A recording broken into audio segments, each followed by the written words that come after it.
Hey guys, it's Maria. I'm showing you 4 meal train recipes today. I have 3 sisters that are pregnant right now and 1 that just had a baby. So these recipes are definitely going to come in handy. Let's get started.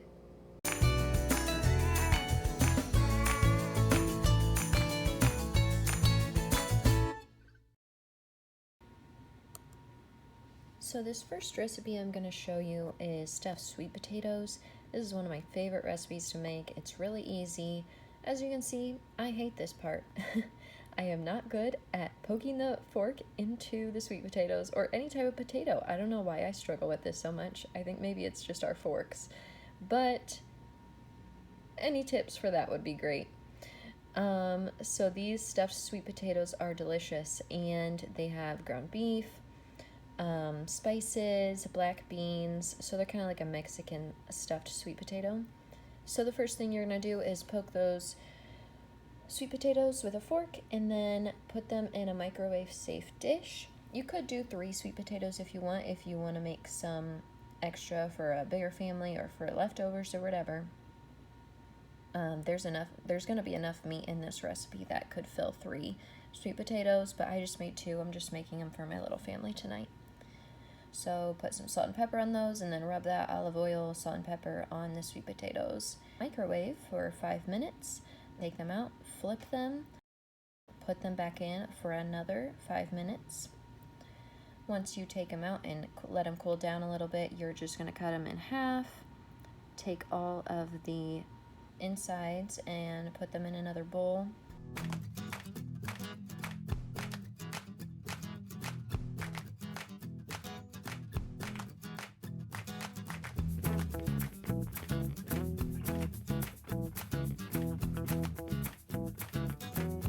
So you're going to take some ground beef. We actually get our ground beef from a local farmer. We just split a cow with my parents and my sister and her family. So we get this ground beef locally. I think it tastes a lot better, and it's nice to know that it comes from a local source. So you can start adding your spices now before draining if you have a more lean beef. But if you're going to have to drain it, if there's going to be a lot of grease left over, then wait on your meat to cook fully, and then you're going to want to add your spices. But since this is a pretty lean meat, I'm just going to add my spices now. So I'm adding cumin, I'll add salt and pepper, I'll add some chili powder, oregano, you can add some paprika. Once it gets pretty brown, you're going to add some garlic. Then you're going to add half of a can of crushed tomatoes and about half of a can of black beans that have been drained and rinsed.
cumin, some salt and pepper. Stuff that mixture into the potato skins and then smooth it out. Next, you're just gonna put the ground beef mixture on top, as much as you want. And I saved some leftovers so I can just make some nachos or quesadillas or whatever later on in the week, so I have some leftovers for that. And then go ahead and top it with some cheese.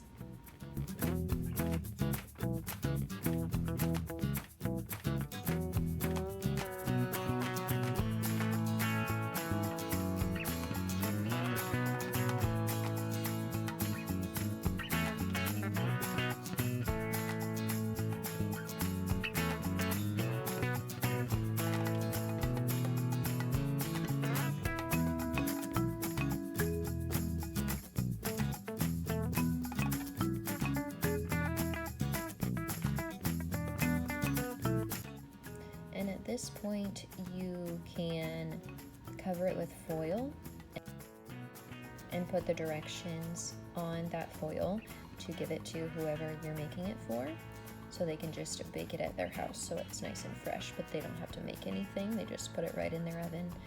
And look how beautiful that is. It was so delicious. I love to serve it with some avocado with salt and pepper and a little lime juice on it. This next recipe I wanted to show you is one of my family's favorite recipes. My husband and I love it. It's loaded with vegetables and protein from the chicken, so it's definitely a great recipe to give someone who's sick or recovering from surgery or a new mom. So start off with a few vegetables. So you're going to start off with carrots, green beans, and onions. You'll also need some peas and corn and chicken. So start off sauteing those vegetables, get them nice and cooked.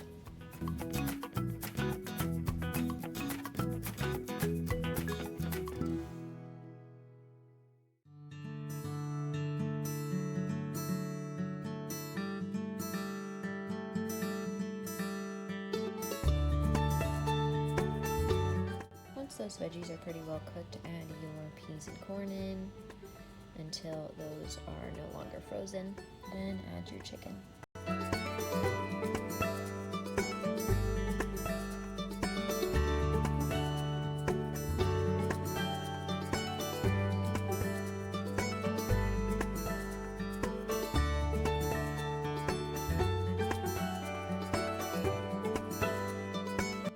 For this recipe, you're going to make a roux. You're just going to make it with all those veggies and the chicken. Add a third of a cup of butter, and then you'll add, once that butter is all melted down, you're going to add a third of a cup of flour. So that mixture, once it's cooked and you add some broth or water, whatever you want to add, it's going to make it nice and thick and creamy. So mix in the flour until everything gets kind of clumpy and you no longer smell any flour smell. So the flour should be cooked off before you add any liquid. I'm going to add a little bit of chicken broth, a little bit at a time, and stir it in, and it's just gonna get pretty thick pretty quickly. So as I keep adding it, it's just gonna basically turn into like a gravy consistency. Once that is at a consistency that I like, I add some spices. Paprika, garlic powder, salt and pepper, and a little bit of like Italian seasoning you can use, also herbs de Provence.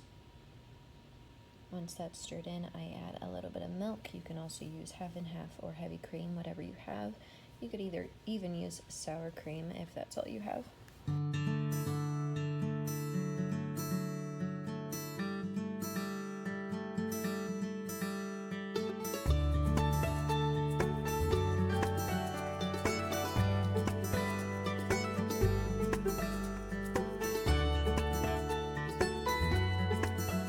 I made this recipe for my sister-in-law who just had a baby. So I'm actually going to put this in a disposable-ish 9x13 pan, and I'm going to write the directions on it and send some crescent rolls with it so that she can just put the crescent rolls on top and just bake it, and it'll be ready for her family. She won't have to do anything. She can just throw that disposable pan away when they're done.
Are for people who may be allergic to gluten. Just make sure that none of your ingredients have gluten in them. But these don't have any breadcrumbs or anything like that. I'm just going to put some Parmesan cheese, mozzarella cheese, some spices, and mix that with some ground beef. Then I'm going to form the meatballs, put them in my 9x13 pan, and bake them until they're nice and brown. I'm going to put some sauce on top, some mozzarella cheese on top of that, and bake them again. On this night we had our pastor over for dinner, so we just had some pasta with it. You could send a nice crusty baguette or something like that with your meatballs. You could even send like some subs, so they could have meatball subs, but that is a really delicious meal. This last meal that I'm going to show you is macaroni and cheese. This meal I think is more of a comfort meal, so maybe if you know someone who recently had someone pass away, this would be a great meal to take them. Start off by melting some butter, and again we're going to make a roux so that we get this cheese mixture nice and creamy and delicious. Once the butter's melted, you're going to add your flour and cook it off until you can't smell any flour. It doesn't need to be brown, it just needs to be cooked off for a couple minutes. Add some salt and pepper, and you're also going to add a little bit of mustard and a little bit of Worcestershire sauce.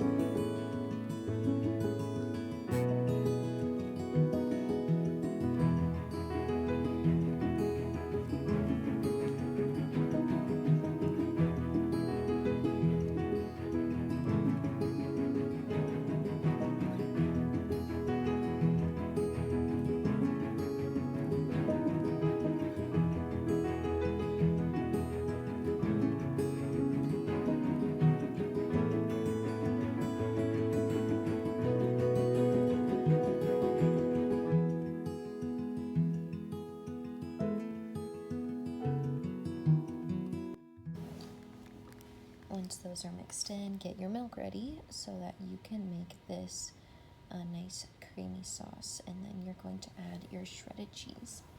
Make sure you whisk the whole time so that your cheese sauce is not clumpy.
sauce is nice and creamy and delicious, you're going to take your pasta. I used shells, but you can use elbows, of course, or really whatever type of pasta you have, but I prefer shells or elbows.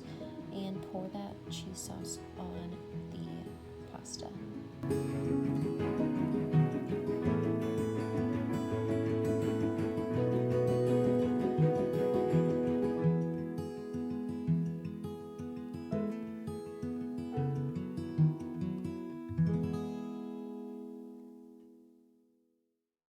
Once that's all mixed up, you can take it over to your pan, top it with some extra cheese, then put it in the oven to bake it.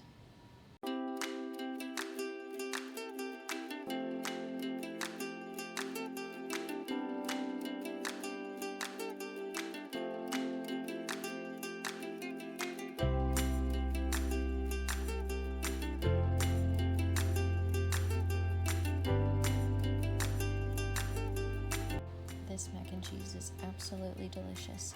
I hope you give it a try.